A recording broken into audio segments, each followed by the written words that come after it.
Ajit Paul, an electronics engineer by profession. I'm Tina. I'm a postgraduate in economics. ಮತ್ತೆ ನನ್ನ management qualification ಬಂದು ಕ್ಯಾಲ್ಕಟಾಲಾಗಿದ್ದು. ನನಗೆ tech background ಇರಲಿಲ್ಲ. ಆದರೆ ನಾನು ಕಾಲ ಕಳೆದಿದ್ದು ನಮ್ಮ ಟೆಕ್ನಾಲಜಿ ಸೊಲ್ಯೂಷನ್ ಕಂಡುಹಿಡಿದಕ್ಕೆ ತುಂಬ ಪ್ರಯತ್ನ ಪಡ್ತಾ ಇದ್ದೆ. ಸೊ ದ್ಯಾಟ್ ನಾವು ಡೆವಲಪ್ ಮಾಡ್ಬೋದು ಅದು ಸೊಲ್ಯೂಷನ್ನ. ಆಸ್ ಅ ಮದರ್ ಈ ಲರ್ನಿಂಗ್ ಡಿಸಬಿಲಿಟೀಸ್ ಬಗ್ಗೆ ಕಲ್ತ್ಕೊಂಡೆ. ಮತ್ತೆ ಆಂಟ್ರಪ್ರನರ್ ಆಗಿ I have gained expertise what we are trying to do. ನೀವು ಈ ಪ್ರಾಡಕ್ಟ್ ಹೇಗೆ ಕೆಲಸ ಮಾಡುತ್ತೆ ಅಂತ ನಮಗೆ ತೋರಿಸ್ತೀರಾ? ಖಂಡಿತವಾಗ್ಲೂ. ಪ್ಲೀಸ್. ಧ್ವನಿಲಿ ಇವತ್ತು ನಮ್ಮ ವಾಲಂಟಿಯರ್ ಆಗಿದ್ದಾನೆ.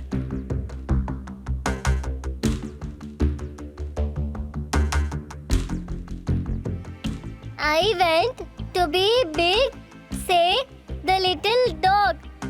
I went to be big, say the little kid. I went to be big, say the little pig. I live a little lead house. I am a happy boy. I run and play the wild day. I have a tree, a green tree. I sit under the tree.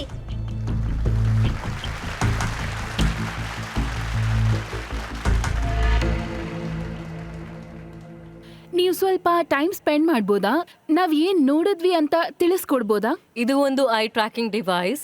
It has got infrared cameras inside. ಅದು ಮಕ್ಕಳು ಓದ್ತಿದ್ದಾಗ it captures XY coordinate and gives us time stamp of where your eyes exactly looking at.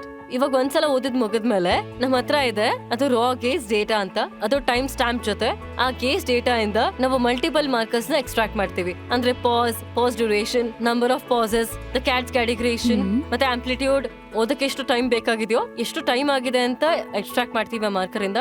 ಹಾಗೆ combination of markers ಇಂದ ನಾವೇನ್ ಮಾಡ್ತೀವಿ ಅಂದ್ರೆ risk or no risk report ನ ಕೊಡ್ತೀವಿ. ದಿಸ್ ಇಸ್ ಓನ್ಲಿ ಸ್ಕ್ರೀನಿಂಗ್, ಇದು ಅಸೆಸ್ಮೆಂಟ್ ಅಲ್ಲ. ಹಾಗೆ ಏಜ್ ಆಫ್ ಐಡೆಂಟಿಫಿಕೇಶನ್ ಬರುತ್ತೆ. So age of identification is around 12 in India. ನಾವು ಮಕ್ಕಳು ಫೇಲ್ ಆಗೋದಕ್ಕೆ ವೇಟ್ ಮಾಡ್ತಿರ್ತೀವಿ. So here we bring out the screening age to 7 or 8 years when the child is in primary school. Right to Persons with Disabilities Act as well as NEP talks about screening them early on. ನೀವು ಯಾವಾಗ screen ಮಾಡಕ್ ಹೋಗ್ತಿರಲ್ಲ ಅವಾಗ ಟೀಚರ್ಗೆ ಮತ್ತೆ ಮಕ್ಕಳಿಗೆ ಗೊತ್ತಾಗುತ್ತೆ the children you have very very high chance for success for the child. ನೀವೀಗ ಈ test ಮಾಡಿದ್ರಲ್ಲ ಇದರ ರಿಸಲ್ಟ್ ತಿಳ್ಕೊಬಹುದಾ? ಸೊ ಇದರಿಂದ ಮುಂದೆ ಏನಾಗ್ಬೋದು ಅಂತ ನಿಮ್ಗೇನಾದ್ರೂ ಐಡಿಯಾ? ಸೊ ಇಮಿಡಿಯೇಟ್ಲಿ ಆ ಸ್ಕ್ರೀನಿಂಗ್ ಎಲ್ಲ ಆದ್ಮೇಲೆ ನಾವು ಟೀಚರ್ ಎಂಪವರ್ಮೆಂಟ್ ಪ್ರೋಗ್ರಾಮ್ ಮಾಡ್ತೀವಿ. where we give them the right understanding about the disabilities. ನಾವು ಅವ್ರಿಗೆ ಸರಿಯಾಗಿ ಅರ್ಥ ಮಾಡ್ಸಕ್ ಟ್ರೈ ಮಾಡ್ತೀವಿ. ಅದು ಈ ಮಕ್ಕಳು ಬುದ್ಧಿವಂತರು ಅಂತ ಇವ್ರನ್ನ ಇನ್ಕ್ಲೂಡ್ ಮಾಡ್ಕೋಬೇಕು. ನೀವು ಆನ್ಯುವಲ್ ಡೇ ಅಲ್ಲಿ ಅಥವಾ ಸ್ಪೋರ್ಟ್ಸ್ ಡೇ ಅಲ್ಲಿ, ನಿಮ್ಮ ಆನ್ಯುವಲ್ ಡೇ ಅಲ್ಲಿ they never get picked because ಈ ಟಿಪಿಕಲ್ ಮೆಂಟಾಲಿಟೀಸ್ ಇರತ್ತಲ್ಲ, ಅದು ಮೊದಲು ಓದು ಅಂತ. ಮಕ್ಕಳಿಗೆ ಫುಟ್ಬಾಲ್ ಆಡ್ಬೇಕಂತಿರುತ್ತೆ ಮತ್ತೆ ಸಿಂಗಿಂಗ್ ಅಲ್ಲಿ ಚೆನ್ನಾಗಿರ್ತಾರೆ. ಬಟ್ ನೀವು ಮಕ್ಕಳಿಗೆ ಸಹಾಯ ಮಾಡಿದ್ರೆ ಅವರ ಪ್ಯಾಷನ್ ನ ಪರ್ಸ್ಯೂ ಮಾಡೋದಕ್ಕೆ, ಅವಾಗ ಏನಾಗುತ್ತೆ ಅಂದ್ರೆ all that he is doing is struggling. ಇಲ್ಲಾಂದ್ರೆ ಕಾನ್ಫಿಡೆನ್ಸ್ ಬಂದ್ಬಿಡುತ್ತೆ. Okay, I can do this or maybe I can do this as well. ಇವಾಗ ಪರ್ಸೆಂಟೇಜ್ ಏನಿದೆ ಈ ಲರ್ನಿಂಗ್ ಡಿಸಬಿಲಿಟಿದು ಅದು ಇಂಡಿಯನ್ ಪಾಪ್ಯುಲೇಷನ್ ಅಲ್ಲಿ? ಇಂಡಿಯಾದಲ್ಲಿ ಇದು 15%. That means 1 in 6 child in a classroom is dyslexic. ಅಂದ್ರೆ ನೀವು ಯಾವುದೇ ಕ್ಲಾಸ್ ರೂಮ್ಗೆ ಹೋದ್ರೆ ಅಲ್ಲಿ 40 ಜನ ಮಕ್ಕಳನ್ನ ನೋಡಿ ನೀವು ಅವ್ರನ್ನ ಕೇಳಿದ್ರೆ ನೀವು ಡಿಸ್ಲೆಕ್ಸಿ ಆಗಿದ್ರೆ ಕೈ ಎತ್ತಿ ಅಂತ ಕೇಳಿದ್ರೆ ಒಬ್ರು ಇಲ್ಲ ಇಬ್ರು ಎತ್ತಬಹುದು. ಮತ್ತೆ across the world this goes across race, culture, language. ನಿಮ್ಗೆ 10 ಇಂದ 15% ಡಿಸ್ಲೆಕ್ಸಿಗಳು ಸಿಗ್ತಾರೆ. which is quite high. Yes. ಹೌದು.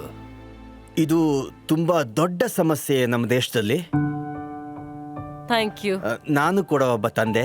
ನಾನು ಕೂಡ ನನ್ನ ಮಕ್ಕಳನ್ನ ಬೆಳೆಸ್ತಾ ಇದ್ದೀನಿ ಇದೇ ವಿಷಯನ ಇಟ್ಕೊಂಡು in the finest IB school. Okay, exactly ನೀವು ಹೇಳ್ದ ಹಾಗೆ ಅದನ್ನ 7-8 ವರ್ಷಗಳಲ್ಲಿ ಕಂಡಿಡೋಕ್ಕಾಗೋದಿಲ್ಲ.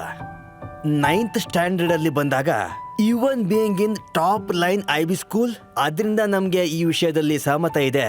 ಅಲ್ಲಿ ಡಿಸ್ಗ್ರಾಫಿಯಾ ಇದೆ, ಈಸ್ ADHD, ಈಸ್ OCD, ಈ ಎಲ್ಲ ವಿಷಯಗಳನ್ನ ಇಟ್ಕೊಂಡು ಎಲ್ಲ ಮೆಡಿಕಲ್ ಸ್ಪೆಷಾಲಿಟಿಯನ್ನ ಇಟ್ಕೊಳ್ಳೋದು ಇಷ್ಟೊಂದು ಕಠಿಣ ಪರಿಸ್ಥಿತಿಯಲ್ಲಿ ನಾವು ಹೋಗ್ಬೇಕಾಗತ್ತೆ ಪೇರೆಂಟ್ಸ್ಗಳು ಅಲ್ವಾ? ಮತ್ತೆ ಗೌರ್ಮೆಂಟ್ ಸ್ಕೂಲ್ಗೆ ಹೋಗೋ ಮಕ್ಕಳು ಮತ್ತೆ ಅವರ ತಂದೆ ತಾಯಿಗಳಿಗೆ ಇದ್ರ ಬಗ್ಗೆ ಯಾವುದೇ ರೀತಿ ನಾಲೆಜೇ ಇರೋದಿಲ್ಲ ತಮ್ಮ ಮಕ್ಕಳಿಗೆ ಈ ತರ ಆಗಿದೆ ಅಂತ. ನೀವೇನ್ ಮಾಡ್ತಾ ಇದ್ದೀರಾ ಅದನ್ನ ನಾನು ಪರ್ಸನಲಿ ಆಗಿ ಎಮೋಷನಲಿ ರಿಯಲೈಸ್ ಮಾಡ್ತೀನಿ. ನೀವೇನ್ ಮಾಡ್ತಾ ಇದ್ದೀರಾ ಅದು ತುಂಬಾನೇ ಒಳ್ಳೆ ವಿಷಯ ಆಗಿದೆ. ನನ್ಗನ್ಸುತ್ತೆ ಇಡೀ ಕಂಟ್ರಿ ಅದನ್ನ ಹಾಡ್ ಹೊಗಳಬೇಕು. Thank you so much sir. Thank you so much sir.